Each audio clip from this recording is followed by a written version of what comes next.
Hey, marketing people. Hope everybody's doing well and getting their work done and looking forward to a good Easter, a good break. I wanted to just do a screencast to help you start thinking about the third part of your ISP, which is due 2 weeks tomorrow. So today's the 9th, tomorrow's the 10th. It's due the 24th, which is 2 weeks tomorrow. And I wanted to do this early because there's quite a bit of work involved in part three. And if you want to do a good job, you're gonna have to start fairly soon. This is not an assignment you're going to be able to do the night before, and I would suggest not even 2 nights before. It's quite a bit of work. So I'm expecting good work from you guys. So start sooner rather than later. Um, what I wanted to do is just take a minute to walk you through the actual assignment. Okay, so if you're on the class page, you can find everything you need in the course outline ISP folder. There's the course outline. There's the ISP. That's the whole ISP that you can look at if you want to. You don't really need to. What you're looking for is right here in part three. Part three is the part that's due in 2 weeks.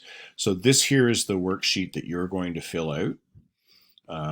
Again, you can download all this just by clicking up here on download, but you'll see that it's basically just a matter of filling out these sections. So what I'd like to do is show you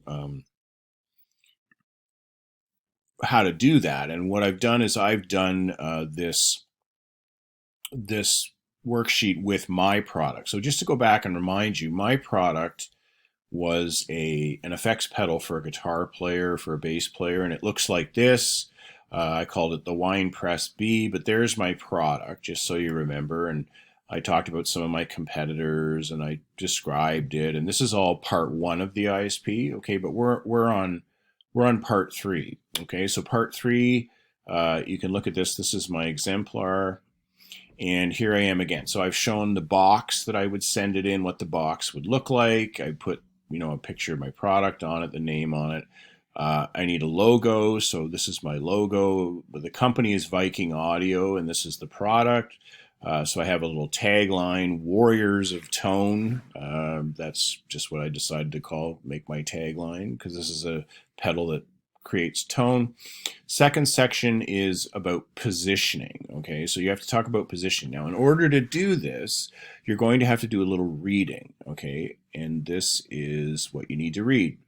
Pages 205 to 215. Now, I realize that you may not have your textbook with you, so I've scanned these pages and I will show you where they are in a minute on EDSB. But you're going to need to do this reading, because this reading will explain what benefit positioning is, what target positioning is, what price positioning, distribution positioning, the positioning premise, all this stuff that you're going to need to know in order to answer these questions about your product is going to be found in this section right here. Okay, so you're going to need to read that. Again, I will show you where that is on EDSB in a minute. Okay, so it's a matter of reading this and figuring out what these things have to do with your product. So how will you use benefit positioning with your product, target positioning with your product, price positioning, etc. Okay, so that's the first thing you're going to need to do, is do this reading and figure out this section. The next part is you're going to have to calculate pricing. And the first part of pricing is figuring out what your costs are. So figure out, what do you need to make your product? Do you need plastic? Do you need metal? Do you need rubber? Do you need any specialized equipment?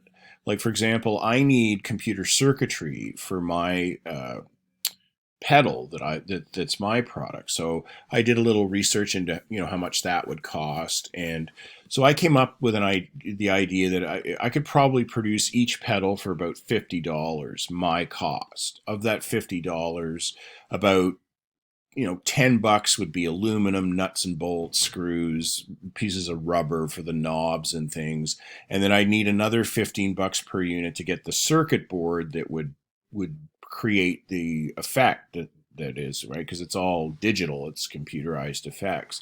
So 25 of my $50 per unit will be just nuts and bolts and computer boards and things, and then about another $25 would be labor, the people that would actually assemble it, put it together, box it, wrap it, to be shipped. And then I figured on average it would be $2 to $5 per unit to ship. I wasn't sure about this, so I gave a fairly big gap. So it's going to cost me $52 to $55 per unit to create these pedals, which I can sell for, you know, $300 plus dollars. So I'm making about $250 per unit. Okay, so there's going to be a little bit of guesswork in figuring out what your product will cost, but just figure out what's the main parts of it are, and then just calculate what you think it would cost per unit to produce whatever it is your product is. Okay, there'll be a bit of guesswork, but if you spend a bit of time in this, you should be able to come up with figures that are at least reasonable. They don't have to be exact. And then the final part of it is you're going to need to do some reading in this section of the textbook. And again, I will show you where I've scanned these pages. And it will explain things like market skimming, penetration pricing, and all these different types of pricing. There's quite a few. Now, they're not all going to apply to every product. So in my case, market skimming, penetration, some of these things did apply. Competitive pricing, I had something to say, but a number of them didn't apply. There's 1, 2, 3, 4, 5 or so that didn't apply. So the idea is to know what these things are, figure out the 4 or 5 that apply to your product, and then say something about them. For negotiated pricing, for example, that applied for me, and so I said that. But there were a number that didn't apply. So you need to know what these things are, figure out which ones apply to your product, and then just in a sentence or two explain how they apply to your product. Okay, and again, that's found on page 260 to 273, which I will show you where that is in a minute. Your fourth step here is you're going to take the two products that you identified as competing products in part 2 of the ISP. Okay, so if you go back to the second part of the ISP, this is the one I did for you. I identified 2 products, and I included print ads to show competitors. So one was this noise gate, this noise suppressor, and the other one was a compressor. Now my product is basically these two things combined into one pedal. So since there are no other products that are exactly the same as mine, I picked 2 separate products that each do one of the things that my product does both of, right? So then I go back and I look at, in this case, the noise suppressor. How does it position itself? I looked at the compressor, which is the second pedal. Remember, mine does both of these things. How does it produce, or how does it position itself or price itself? Okay, so that's 2 things. That's what you would do. You would take the first thing that you looked at, the first product that you saw as a competing product, and you would talk about how it positions itself. Then you would take the second thing that you identified as a competing product with yours and talk about how it prices itself. Then the final part, the fifth part, is you'll think about how are you going to get your product to your the people that are going to buy it, your customers, right? So are you going to sell it online? Are you going to sell it in stores? Is it a local product? Could it be something you could sell in a vending machine, for example? Those are all questions that only you can answer based on your product. So for my product, I am going to have a website that people can buy it through, but I'm also going to sell it through other online retailers like Amazon. But primarily, my product will be distributed through dedicated music supply stores. Okay, and so stores where you would go to buy a guitar or you'd go to buy a microphone, you would be able to go and buy my product. And an example of this would be Long and McQuaid's, which they've one in Oshawa, they have Peterborough, there's in Toronto, they're all over Canada. So in Canada, Long and McQuaid's would be an example of a retail store that would sell my product. In the United States, the Guitar Center, which is another huge chain of basically musical supply stuff. Okay, so you're going to need to go through this form. Again, the blank form is online, and you would go through and you would fill this in. So it's going to take a while to do this, all right?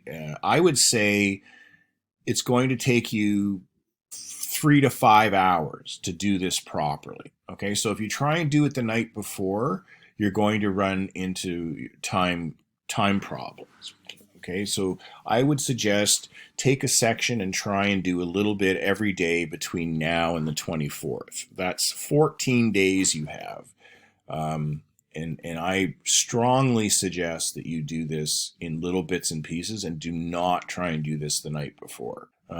Okay, so hopefully that's clear. The last thing I wanted to show you is just where you can find this, the pages from the textbook that you're going to need to find out this information. So if you look again, I'll go back. If you're in the class page, right, you go to the library, you go into the ISP forms. Part 3 is what you're working on. So there's the exemplar that I just walked you through with my stuff.